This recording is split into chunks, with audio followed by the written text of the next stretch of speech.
The Importance of Remaining Earnest by M.S. Waddell. Ernest Tracy was playing snap with the butcher. It did not disturb him that the butcher had skinned his nephew and hung him out to dry on a meat hook.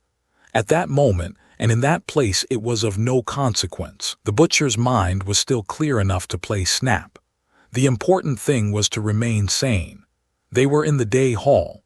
It was painted a soft egg yolk yellow. It was designed to be as little like a penal institution as possible. They were supposed to think of themselves as patients in a hospital, not as prisoners in an asylum for the criminal insane. Tracy knew that he was a prisoner. He glanced at the butcher. Snap with the butcher was a hazardous business. The third day after his arrival, he had played with the butcher for the first time and won. The butcher gazed at the cards for a moment, his large, pale eyes brimming with tears, his great hands flexing. He raised his head and gazed angrily at Tracy. Then he launched himself forward, sending the small card table spinning, his hands seeking Tracy's eyes. Bernie, the junior nurse, got there just in time. They took the butcher away, tears streaming down his face, his arms strapped securely by his side. Jance, the charge nurse, spoke to Tracy about it later. "I would advise you not to play games with the butcher, Tracy, and to be very careful not to provoke him. The butcher goes for the eyes you see. If anything annoys him, he goes for the eyes with his thumbs. It isn't very pleasant crawling round on your knees groping for your eyeballs, you know. Not a nice job at all." Jance grinned at the expression on Tracy's face. "Just you watch out, Tracy. We don't like people making trouble here." Just the same, Tracy played snap with the butcher again. It took his mind off things, even if he did have to be careful that the butcher always came out on top. He knew it was important to keep his mind alive whilst he was in the asylum, because otherwise he would never get out. Tracy was sane. "Snap," said the butcher triumphantly, and Tracy's hand was empty. The butcher collected his cards together, grinning to himself, tapping the cards together with his thumbs, his lips mouthing soundlessly. "T.M. tired," said Tracy. "That's the last game for tonight, butcher, my son." "I won," said the butcher. "I won, didn't I?" He twisted the cards against his palm. "He lets him win," said Freak to no one in particular. "Tracy lets you win cause he thinks you're nuts, butcher. Freak did things to cats." "You won, butcher. You're too good for me at this game, too good by far." "Freak don't know nothing," said the butcher in a hurt voice. "I win every time, don't I, Tracy?" "Nobody can beat the butcher," Tracy agreed. "Tracy only lets—" Freak began. "Dry up, Freak," said Bernie from the door. Freak dried up. He was afraid of Bernie because Bernie was a new nurse and Freak thought that he mightn't give him his injection properly. Freak had told Tracy that he thought Bernie had made a deliberate mistake with his injection the last time. He wanted to get on the right side of Bernie. Jance raised his head from the book he was reading. He saw Tracy standing beside the butcher, who was still playing with the cards. He beckoned to him. "I told you about playing cards with the butcher, didn't I? It's all right. I see to it that he always wins." "It's not a very good idea to cause trouble for the other patients, Tracy. It gets you a very bad name with the staff. We're always on the lookout for troublemakers, you know, toadies who try to rouse the others and then play the informer. That won't wash here. I haven't caused any trouble." Tracy did not like Jance. There was something that made him distrust Jance. Some sixth sense that warned him that Jance was not all that far from the mental dividing line his patients had slipped across. Perhaps Jance seemed to enjoy his work too much. "Not yet," said Jance. "Just take this as a friendly warning for the future. One man of your sort can very easily upset a whole section in a place like this. We're watching you, Tracy. We always watch a new man till we have his little tricks tabbed. Just bear that in mind next time you feel like a little stirring operation. This is absurd." Tracy rose from his seat beside Jance, his anger rising. "Why do you keep pestering me? Have you always had a violent temper?" Jance addressed the question to him sneeringly, his eyes flickering over Tracy as he spoke. "Violence doesn't open any doors here, closes them more like. You can have a rest period if you want it, old son, just say the word. We're always glad to have the violent types doped down for a bit. It makes the job easier. Restraint was the important thing. He had to remember that the way to get out was to remain sane as he was now. You had to keep in with the nurses because the doctors relied on their reports. You had only to convince the doctors and you were free. Sorry, Jance, he said. It had seemed a brilliant idea at the time. A plea of unfit to plead and the threat of death was removed. A year, 2 at the most, in an asylum, and his lawyers would start pressing for his release. The perfect case of a reformed lunatic. Now he was not so sure. He looked at the people around him.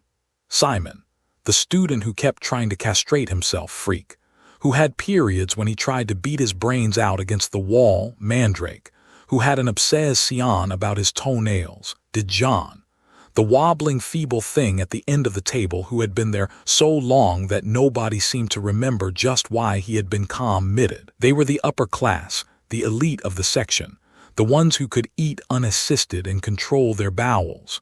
The others simply sat aside and watched, or walked round the hall muttering to themselves. Some of them did not even know they were in the asylum. He stood at the end of the hall, looking at his companions, his fellow patients. They were dressed in gray, shapeless clothes, suits of canvas. Clothes without buttons that could be swallowed, without belts that could be used to hang themselves with. There were 20 men in the section. They were classified as competent. Roughly that meant that they could walk and talk. There were other competent sections of varying ability. There was also another block, B block, where they kept the cases who were in need of constant supervision. Those who were a danger to the other prisoners. And the things, nobody knew much about the things, though they could hear some of them at night howling and weeping. The sounds carried over the courtyard. For the man part, Tracy gathered that they lived in a perpetual drugged sleep. An occasional borderline competent was taken across to B block, usually to make way for a new entry. According to Freak, his main informant, no one ever crossed the courtyard in the opposite direction. Once you were admitted to Block B, you were there to stay. Of the men in his own section, Tracy told himself that at least 13 were near that borderline. Men who sat on the side benches and waited. Men who cried all night in the dormitory. Men who were no longer men but canvas sacks of despair. Then there were the nurses, 2 to a shift, Mark and Fame at night, Jance and Bernie during the day. They were paid to sit in the hall and watch, little more. They were nurses only in name. There were too many sections, too many pa-tints in the sections. The hours were too long and the pay too little. So the nurses kept the patients from killing themselves and left the nursing to the doctors, who might see an individual patient once a month if nothing else came up. The nurses sat and watched and counted the hours until they were due off duty. They regarded their patients as animals, not men. It was no place for a sane man, Tracy told himself. But then there had been little choice at the time. If he had been at home in England, things might have been different. In Rome, one did as the Romans did. He thought ruefully, even if it meant going out of your senses. The only important thing was to remain sane, to remember that the others might be here forever but that he was not, that he was only in the asylum until a reasonable time had elapsed. Then he would petition for release. It was only a matter of time now, time that could be measured, time that must pass. Jance had risen from his seat and was parading round the hall. The long table at which he had been sitting ran down the middle of the hall, leaving 2 gangways that were flanked by benches where the canvas sacks sat. It was the total day living area for the section. They ate there, with wooden spoons so that they could not slit their throats. They daydreamed there. Those who could still write wrote long and furious letters to anyone they could think of who might procure their release. They walked there, up and down the 2 gangways, just as Jance was doing now. He was walking slowly, his eyes watching the canvas sacks, noting here a frightened face, here a tearful one. Mandrake was blocking the gangway and Jance came to a stop before him. Mandrake was squatting on the floor. He had taken his floppy hall slippers off and was trying to polish his toenails.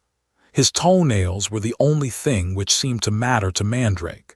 He let them grow as long as he could, and he picked them clean of imaginary dirt every day. It was always a difficult time in the section, when Mandrake's toenails grew too long, and the nurses had to have them cut. Jance prodded Mandrake with his foot. "Move over," he said. "Come on, make room there." Mandrake paid him no attention. He scraped his thumb back and forth across the nail of his little toe. Then he stuck it in his mouth and sucked off the grit he imagined he had collected by his labor, and repeated the process, again and again and again. Freak and Bernie had broken off their conversation to watch the affair. "The dirty old man," said Freak loudly. "He's nuts.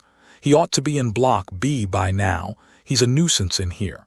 "Let him be," said Bernie to Jance uneasily. Jance was leaning over Mandrake, who still paid him no attention, continuing to lick his fingers and scrape his toe-nails. "Come on, move over." There was a dangerous hint of irritation in Jance's voice that communicated itself to Trace, a nervous rasp. "Jance is going to break down at last," he thought, curiously pleased at the idea. "If he does, they'll keep him in here. He'll really be one of us then." He realized with a shock that he had grouped himself with the others automatically, that his resolve to be an observer only and not to regard himself as a patient was being undermined. He reminded himself that it was only a matter of time in his case. "Move over." Jance's voice had risen to a high squeak. He poked a bony finger into the folds of Mandrake's shapeless uniform. "Move over when I tell you and let me pass." "You teach him, Jance," said Freak. "He's nuts." "Let him be," said Bernie uneasily. Jance was his superior, and he was only too well aware of his changeable moods. Jance drew back his hand and slapped Mandrake across the face. "Move over." "Listen to me, you're blocking the way." "Can't you step over him, Jance?" said Tracy uneasily. He was loath to intervene with the charge nurse, only that had stayed his tongue so long. He had to depend upon Jance's report being good after all. Mandrake had stopped scraping his toenails after Jance's blow. He sat still for a moment, as though preparing himself for some effort. He reached out for Jance's hand as though to pull himself up by it. The next second the nurse's hand was in Mandrake's mouth. There was a snapping, sucking sound, and a scream from Jance as he wrenched his hand clear. Mandrake smiled like a child and spat out Jance's fingertips onto the yellow linoleum before him, where they rested in a pool of blood, and spit TLE. Tracy felt his stomach rise at the sight of the 4 bleeding fingertips, the nails flapping loose, for Mandrake had made his bite just below the base of the nail. He turned away from the sight and the sound of Jance's screaming. "Don't, Jance," said Bernie, a sudden urgency in his voice, and then Mandrake gave something between a wail and a groan which blossomed into a screech of curdling agony.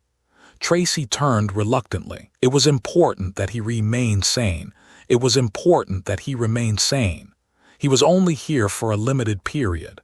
Mandrake was sobbing on the floor, trying to get his feet to his mouth. His long toenails, the nails he had protected and cleaned for so long, were broken and cracked. As Tracy watched, Jance's foot came down again, the heel of his boot smashing into the hand with which Mandrake was grasping the jelly of his toes. Tracy and Bernie leaped forward at almost the same moment. Mandrake had grasped Jance by the ankle and pulled him down. His hands were clawing at Jance's face, ripping at the soft flesh of his cheeks. Jance's hands were round Mandrake's throat in a desperate, throttling grip. The 4 men clung together in a fatal bloody bundle. Hands became claws. Teeth were for biting with. Freak danced in excitement. Butcher said snap, quickly enough to beat himself in the corner. Simon continued with the letter of protest he was drafting. The canvas sacks did not even look up. Tracy felt something smash into his face. He was aware suddenly that he was not fighting sensibly.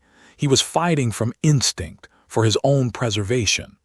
There was blood on his face and in his mouth, but he was not certain that it was his own. There were alarm whistles blowing somewhere and people dragging them apart. Then he felt the prick of a needle in his thigh, and there was suddenly nothing to worry about. He felt gloriously sleepy. Mandrake's body was removed from the hall and taken down to the hospital quarters. The official report stated that he had died following an attack by a fellow patient. Jance and Bernie spent some time compiling their report on the affair. It was important that the matter be presented in the correct light to the superintendent. The patient Ernest Tracy objected to the deceased's habit of cleaning his toenails. Tracy is subject to fits of extreme bad temper bordering on frenzy. During one of these attacks, Tracy made an assault upon the deceased. Nurse Bernie and I heard the deceased call out for assistance and rushed to his aid.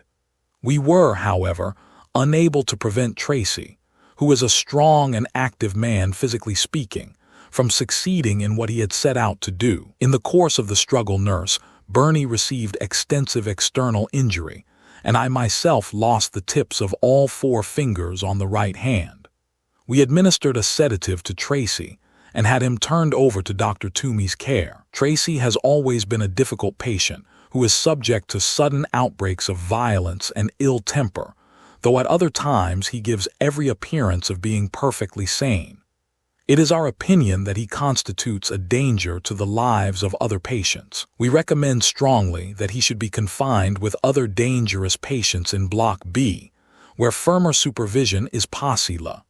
The report was passed by the medical superintendent and acted upon accordingly. Tracy found himself in a leather-padded jacket when he woke up. His hands were strapped inside the lining. His legs were pinioned. He was in a ward of some kind, like an ordinary hospital ward, except that there were no beds. He was stretched on a table-like affair that was tilted at a 45-degree angle. He could not move his head, but from the corner of his eye he could glimpse a number of similar contraptions spaced at intervals along the ward. There was an observation slit in the frosted glass wall opposite him. The important thing was to stay sane. The important thing was not to seem upset or surprised. He saw a pair of eyes gazing at him through the observation slit. He had come to the help of Bernie and Jance after all. That would count to his favor in their reports. He was only in for a limited period anyway.